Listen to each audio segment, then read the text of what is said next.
Salut l'équipe, les nouveaux investisseurs crypto arrivent bientôt pour faire pump nos bags. On va parler de ça ce matin et plein de choses à vous montrer, plein d'indicateurs.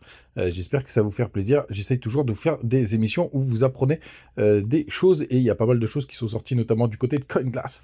Donc on va aller jeter un œil sur tout ça. J'espère que vous êtes prêts. Le BTC ce matin. 1,3%, 103 757 dollars. On a été lui qui est en grande forme, 9%. Il a tapé les 2007 hier. Ce matin, il est à 2670. Belle perf aussi du côté de Crypto Clébar qui pousse un joli 9,2%. Avax 9,5. Pi, grande forme aussi ce matin, quasiment 19%. Sur le reste de la map, qu'est-ce qu'on a comme belle perf? 8,3 du côté AAV, pas mal. CAS 8,7% et TKX 50e 7,8% ce matin. Les gars, on commence tout de suite avec le daily du BTC. Pour le moment, hier, on n'a pas été chercher de nouveau plus haut, mais on continue de consolider. On a une petite chasse au stop hier, on a maintenu l'imbalance, donc ça, c'est plutôt pas mal. Alors, pour l'instant, en daily, on forme quand même un petit M-top hein, pour l'instant, mais pour le confirmer, il faudra casser, hop, tout simplement les 100 000 dollars, 108 800 dollars, parce que vous voyez, on fait un petit M, mais rien de bien méchant pour l'instant, c'est de la consolidation. Pas de si petite divergence sur le RSI, mais rien de très important. Donc pour l'instant, on est dans une petite consolidation, rien de dramatique. N'oubliez pas, du côté de BitGet, vous pouvez aller directement sur TradingView. Donc vous allez juste là, hop, et vous cliquez sur TradingView. Donc ça, c'est bien pratique. Ça fait longtemps qu'on n'a pas regardé Ishimoku, mais sachez que tout est boule. Là, il y avait un indicateur que je surveillais qui est toujours là, tout simplement, et à chaque fois, il nous a été nous chercher des petits tops, en tout cas, voilà, du côté du daily, du weekly, même du H4, RAS, du côté de Bitcoin, hein, vous voyez, on va quand même enlever Shimoku là, parce que là, on voit plus rien. Tac. En tout cas, vous, pour l'instant, on est sur une grosse consolidation, grosse zone de... Allez, pour moi, on est sur un beau range. Pour le coup, on va voir si on peut faire de la continuation. Mais rien de très intéressant. Hop, et vous avez vous cliquez sur version de base et vous repassez en normal. On a croisé en 4 heures, ce qui nous confirme aussi cette petite consolidation. Et pendant ce temps-là, les alts s'éclatent à merveille. Et ça, c'est plutôt une bonne nouvelle. Je vous le partageais hier sur Twitter. Encore une baisse de la Bitcoin dominance. Donc ça fonctionne très très bien là, notre UT Bot qui nous a donné le signal de top. Et en plus on a traversé la médiane. Alors il y a eu pas mal de petits fake out, donc faut pas crier victoire trop vite. Le RSI aussi a bien chuté, mais c'est vraiment très très beau ce qu'on est en train de voir. Alors que tout simplement, le Total 3 des alts continue de grimper. Vous voyez qu'on a été chercher pas mal de stops. Regardez, juste là. Hop, on a été chercher les derniers stops sur le Total 3 qui était juste au-dessus. Donc c'est normal que pour l'instant, on ait un petit rejet et qu'on ait besoin de consolidation. Donc on va voir ce que nous réservent les prochains jours, mais je ne serais pas surpris qu'il y ait un petit peu de calme qui se forme. Du côté des autres indicateurs, puisqu'on les surveille tous les jours en normal, on a touché, et ça c'est vraiment important de se le dire, on a touché la trendline, donc on pourrait quand même avoir la fin des haricots pour le moment. D'ailleurs, en mars 2023, on l'avait juste touché et c'était vraiment la fin hein, pour le coup. Ouais, c'était mars 2023, alors qu'en novembre-décembre, là, on a été un petit peu plus profond. Mais les gars, quand même, je voulais vous partager, on a un premier signal de quelque chose qui se passe. Mais vu qu'on a pas mal traversé sur le dernier bull, et tout simplement parce qu'on a pas mal d'USDT qui sont imprimés, je me méfie, enfin je surveille de près cet indicateur, mais je pense qu'on peut aller tout simplement gratter plus bas, et puis de toute façon, vous voyez, les trendlines RSI sont toujours intacts, donc pour le moment, c'est plutôt pas mal ce qu'on est en train de voir. Les gars, vous avez le lien du côté de BitGet, mais aussi du côté de BingX, où hier j'ai pris un petit trade sur Ether. Alors le point d'entrée n'était pas optimal, hein, mais ça chauffait tellement sur les indicateurs que je me disais qu'il y avait quand même un coup à jouer. Grosso modo, il fallait mettre son stop sous les 204 000 dollars. Moi, je suis rentré, vous voyez, juste ici, juste avant le pump, hein, pour le coup. Donc, je pense qu'on va faire encore de la continuation. Mais ça me paraît quand même à minima d'aller chercher les 2877 dollars pour aller chercher tous les stops qu'il y a ici. Et peut-être qu'après, on arrivera en zone dure. On va regarder ce que ça donne en weekly. Mais il y a encore un petit peu, à mon avis, enfin, à minima, encore un petit peu de jus, même si je pense là que TH est plutôt bien reparti. Vous voyez, il y a le croisement MACD qui est plutôt beau. Vous voyez, ici, il y a eu le croisement MACD. Et après, on a fait un joli petit pump. Là, c'est pareil, on vient d'en bas. Je pense aussi qu'on peut faire des belles choses. Et le 3 jours, tiens, je le regarde rarement sur ETH, mais je pense qu'il fait très bien son effet. Ah oui, en plus, il était très propre parce qu'il nous donnait un point bas plutôt pas mal. On va regarder si ça marchait bien aussi sur cet indice ici. Ouais, c'est pas mal. On a eu un petit retracement derrière, mais c'est plutôt propre. Vous avez le lien de Bitunix. N'hésitez pas à en profiter, les gars. Allez, on continue avec plein d'autres infos et plein d'autres indicateurs. Hier, j'ai Serial tweeté. Vous avez toujours le lien du côté de Trade Republic. D'ailleurs, pas mal de petites infos. En fait, c'est bloqué jusqu'à 1500 € de dépenses pour avoir le 1% de cashback.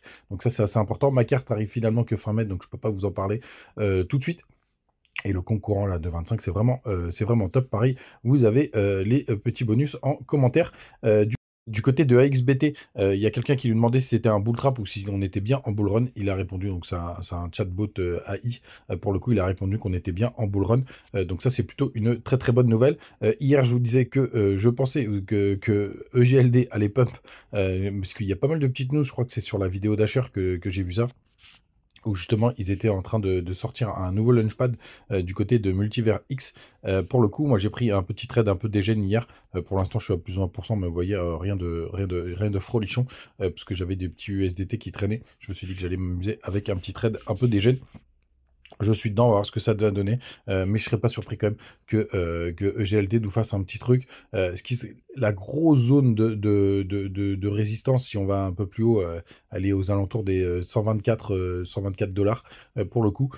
On part de très très loin, donc je ne sais pas s'il arrivera à faire une performance aussi importante, mais en tout cas, pour l'instant, je me suis un petit peu amusé avec EGLD. Et c'est pas un projet de folie, mais vu qu'il continue de dérouler, là il y a un peu de hype peut-être et de la lumière qui pourrait être mis sur eux. Donc pourquoi pas. Hier je vous partageais, bon ça c'est on en a déjà parlé ce matin. Ça c'est, je parlais un peu avec les douilles qu'on a en ce moment et les petites embrouilles du côté de Twitter et autres. Donc les gars, je ne vous parlerai plus de trufflation, c'est vraiment de la bouse ce truc. On a eu 2,3%, donc on est un peu en dessous des attentes, mais c'est cogneux, ils ont tout changé au dernier moment. Et merci à celui qui a envoyé un screen du côté de Telegram, donc n'hésitez pas à nous rejoindre, où justement il mettait l'historique. Je sais plus où il est, mais il est par là. Merci, en tout cas, ça m'a servi. Bah, je crois que c'est celui-là au final. Mais bon, s'il modifie les datas, c'est que c'est vraiment de la merde pour le coup. Et c'est pour ça que j'arrête complètement. Et là, je me suis fait un peu emballer par la commu parce que tout le monde en parlait, etc., que c'était dingue l'écart qu'il y avait, donc c'était hyper boule. Je me suis fait je le ferai plus. Mais en tout cas, vraiment, Trufflation, c'est nul. Mais je l'avais détecté il y a quelques mois, je me suis dit, mais c'est pas possible. Bref, le sujet du jour, ils arrivent bientôt pour faire pump to max, c'est Ocean Crypto, mais je crois que Crypto Goutte a partagé le truc. Il y a eu pas mal une montée en puissance des recherches Google de Ethereum, donc avec une faute, donc c'était assez drôle. Pour le coup, les Jean-Michel à peu près. Donc plutôt drôle ce qui se passe de ce côté-là. Donc ça veut dire quand même qu'on commence à avoir un petit engouement des nouveaux qui peuvent arriver. Il y a encore du boulot, hein, mais on n'en est pas loin. Et ce que je voulais vous partager, c'est Google Trend. Donc vous tapez juste Google Trend et Bitcoin dans dans tous les pays les 5 dernières années, parce qu'après ça descend en 2004, mais la charte est un peu illisible. Et ce qui est vraiment intéressant, c'est ça que je voulais vous partager. Alors, il y a eu un gros pic hein, sur le haut du bull run février 2021, donc c'est février, mars, avril. Hein. Il y a eu aussi un gros pic, ça doit être le pic de novembre 2021, ça. Désolé, mais je galère à chaque fois à cliquer dessus. Bref, ça doit être celui de... Non, même pas, pour le coup, puisque novembre 2021, il doit être ici. Oh là là, putain, c'est très très chiant. Mais alors, en tout cas, sachez que les deux pics qu'il y a là, ça, c'est le pic de mars, donc qui était le premier pump qu'on a vu en 2024, et ça, c'est le pic de novembre 2024, où on a eu... putain, c'est insupportable de cliquer sur de cliquer sur ces trucs-là. Bah, c'est vraiment très très chiant.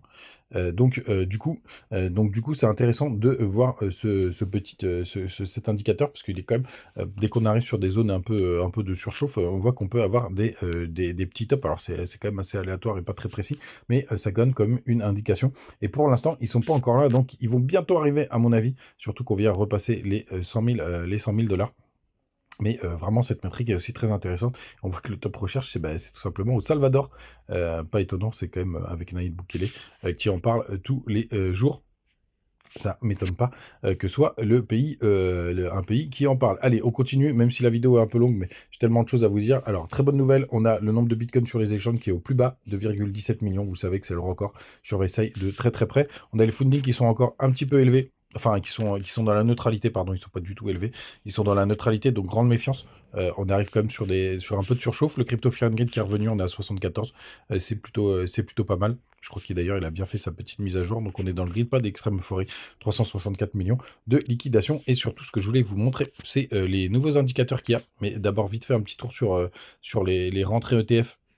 Alors, il y a eu un, tiens, il y a de l'argent qui est sorti hier, donc il y a des gens qui ont pas mal, qui ont pris pas mal de profit sur les 100 000 dollars, mais on voit que ça, il y avait quand même quelques jours où il y avait pas mal de cash qui rentrait. Si on regarde du côté d'Ethereum, bah, malgré les sorties, on a un pump, mais c'est vrai qu'il y avait eu des gros pumps il y a quelques jours.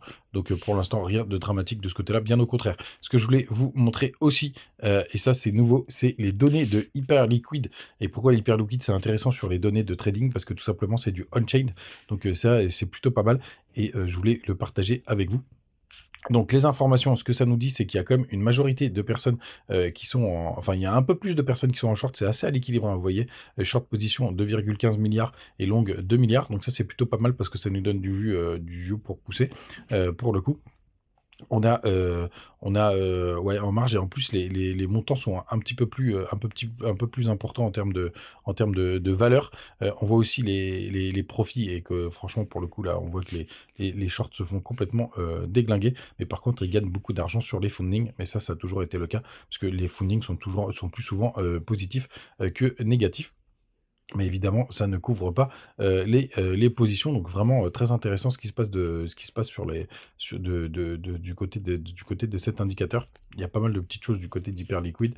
Je voulais vous le partager parce que c'est tout nouveau. Du côté de CoinGlass, il y a le pic indicateur aussi qui est très très sympathique. Alors c'est un peu mal fichu, enfin c'est un peu dur à lire dans ces cas-là, mais il y a quelques indicateurs qui sont intéressants. Par exemple, le P-Cycle, il nous dit que le top c'est 158 000 dollars. On peut le suivre et qu'on voit qu'on a un petit peu de nous. Il y a aussi le MVRVZ Score qui pour eux, le top, c'est au niveau de 5.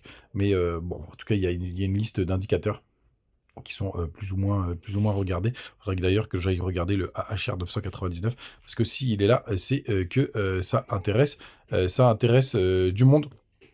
Mais en tout cas, les gars, pas mal de petites choses. Et du côté des funding aussi, pareil, quelque chose qu'il faut surveiller de près. Puisque vous savez que quand on est en surchauffe, quand tout devient orange, pour le coup, c'est qu'on s'approche vraiment des zones de top. On peut le voir, c'est ce qui s'était passé encore une nouvelle fois en novembre. Et on voit qu'il n'y a pas encore cette euphorie. Donc ça, c'est plutôt pas mal.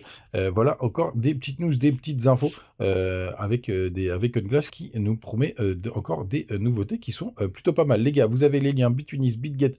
Vous avez aussi le lien Trade Republic pour ceux qui veulent aller sur les marchés traditionnels. Les gars, vous savez tout. Passez une très très bonne journée et bah, j'espère que les nouveaux vont arriver pour faire pump nos bagues.